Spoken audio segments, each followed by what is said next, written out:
Welcome back to Karnavijaya foods.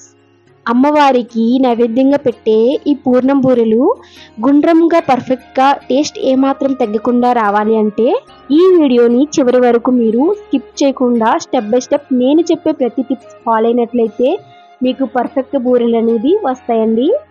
So ఈ పూర్ణం బూరెలు ఎలా ప్రిపేర్ చేసుకోవాలో ఈ వీడియోలో చూసేద్దామండి.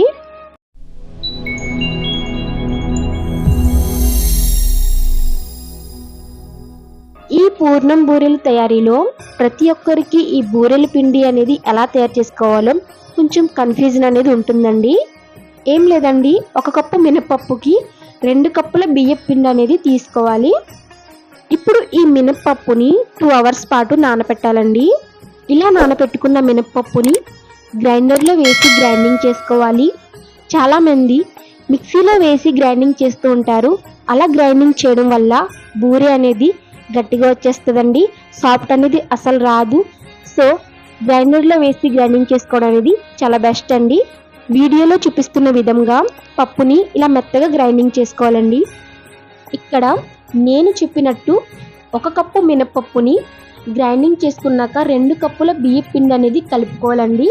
సో మాది జాయింట్ ఫ్యామిలీ కాబట్టి నేను కొంచెం ఎక్కువనే కలుపుతున్నానండి. ఇక్కడ పిండి కన్సిస్టెన్సీ అనేది చాలా ఇంపార్టెంట్ అండి. పిండి ఎక్కువ పలుచగా ఉండకూడదు, అలానే గట్టిగా ఉండకూడదు. ఒకవేళ గట్టి వస్తే కనుక కొంచెం వాటర్ అనేది మిక్స్ చేసుకోవచ్చు. వీడియోలో చూపిస్తున్న విధంగా పిండి కన్సిస్టెన్సీ అనేది ఇలా ఉండాలండి. ఇప్పుడు ఇందులో రుచికి సరిపడా సాల్ట్ అయితే వేసుకోవాలండి.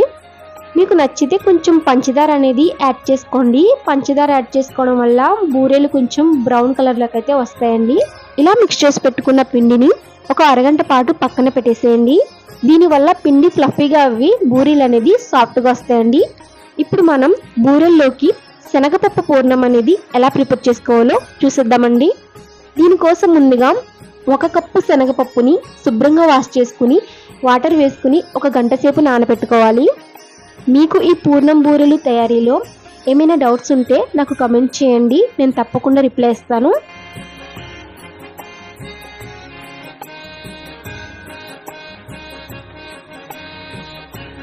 ఇలా పచ్చి శనగపప్పుని శుభ్రంగా వాష్ చేసుకున్నాక పప్పు ములిగేంత వరకు వాటర్ వేసుకుని 1 గంట పాటు నానబెట్టుకోవాలి.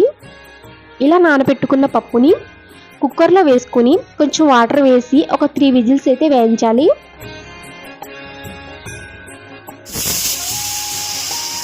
ఇలా 3 విజిల్స్ వేయించిన పప్పుని మూత ఓపెన్ చేసి చూద్దాం. పప్పు అయితే ఇలా ఉడికితే సరిపోతుందండి. పప్పుని బాగా పేస్ట్గా ఉడికించుకుంటే ఆ టేస్ట్ అనేది అంత బాగోదు.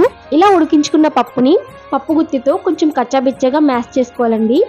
చాలామంది ఈ పప్పుని మిక్సీలో గ్రైండింగ్ చేస్తూ ఉంటారు. అలా గ్రైండింగ్ చేయడం వల్ల బూరెలు తిన్నప్పుడు అంత మజా ఉండదండి. సో నేను చెప్పినట్టు ఒకసారి ఇలా ట్రై చేయండి, చాలా బాగుంటుంది. ఇలా మ్యాష్ చేసి పెట్టుకున్న పప్పులో 1 కప్పు తురుము పెట్టుకున్న బెల్లాన్ని వేసుకుని బాగా కలుపుకోవాలి. మనం 1 కప్పు పచ్చి శనగపప్పు తీసుకున్నాం కదండి, 1 కప్పుకి 1 కప్పు బెల్లం అయితే సరిపోతుందండి.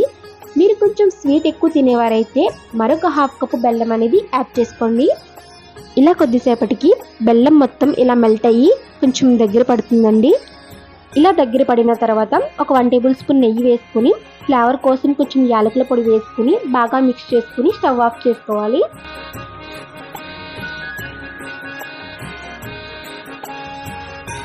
అంతే అండి, పూర్ణం అయితే రెడీ అయిపోయింది.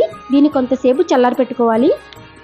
ఇలా పూర్ణం కొంచెం చల్లారాక చేతికి కొంచెం నెయ్యి రాసుకుని ఈ పూర్ణాన్ని చిన్న చిన్న బాల్స్ లాగైతే చుట్టుకోవాలండి.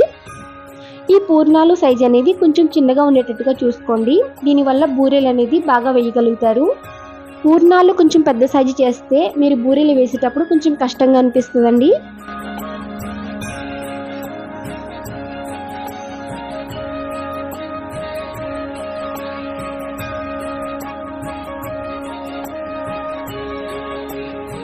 ఇలా మొత్తం పూర్ణాన్ని లడ్డూల్లా చుట్టేసుకుని ఇప్పుడు బూరెలు అయితే వేసేసుకుందామండి. దీనికోసం ఒక కడాయి తీసుకుని డీప్ ఫ్రైకి సరిపడా ఆయిల్ వేసుకోవాలి. మనం ముందుగా రెడీ చేసి పెట్టుకున్న ఈ పిండిలో ఈ పూర్ణాల్ని ఒక్కొక్కటిగా వేసుకుంటూ పిండిని బాగా పట్టించి స్లోగా ఆయిల్లో బూరెలు అనేది వేసుకోవాలండి. ఈ బూరెలు వేసేటప్పుడు మంటని హై ఫ్లేమ్లో పెట్టి బూరెలు వేసుకోవాలి. ఇక్కడైతే మా అత్తయ్య గారు బూరెలు వేస్తున్నారండి. నేను కూడా బూరెలు వేస్తాను, కానీ నాకు అంత పర్ఫెక్ట్గా వస్తాయో రావని మా అత్తయ్య గారి హెల్ప్ అయితే తీసుకున్నాను. మా అత్తయ్య గారు వేసిన బూరెలు ఎలా వచ్చినాయో కామెంట్ చేయండి.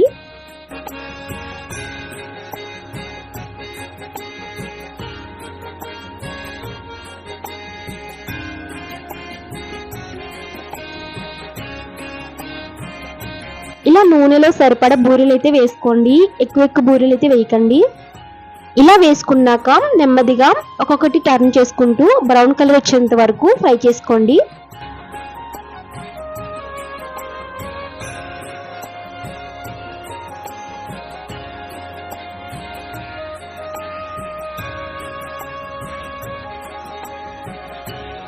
చూడండి ఎంత బాగా ఫ్రై అవుతున్నాయో. ఇలా ఈ కలర్ వచ్చేంత వరకు మనం ఫ్రై చేసుకుంటే సరిపోతుందండి. అంతే అండి. తెలియని వారు కూడా మా వీడియోని ఫాలో అయితే కనుక మీరు ఖచ్చితంగా సింపుల్గా ఈ బూరెలు అనేది ప్రిపేర్ చేసుకోగలుగుతారండి. ఇప్పుడు బూరెలు అనేవి రెడీ అయిపోయినట్లే అండి. మీరు ఈ బూరెల్ని దేవునికి నైవేద్యంగా పెట్టేసుకోవచ్చండి. ఇప్పుడు పూర్ణం లోపల ఎలా ఉందో చూద్దామండి. పూర్ణంపై లేయర్ చూడండి ఎంత క్రిస్పీగా ఉందో. లోపల స్టఫీ కూడా చాలా బాగుంది. అలాగే చల్లారిన తర్వాత ఈ స్టఫీ కొంచెం గట్టిపడుతుంది. అంతే అండి. ఈ వీడియో కనుక మీకు నచ్చినట్లయితే ప్లీజ్ లైక్ చేసి మీ ఫ్రెండ్స్ అండ్ ఫ్యామిలీ మెంబర్స్కి షేర్ చేయండి. మా ఛానల్ని సబ్స్క్రైబ్ చేసుకోండి. Thanks for watching. బాయ్.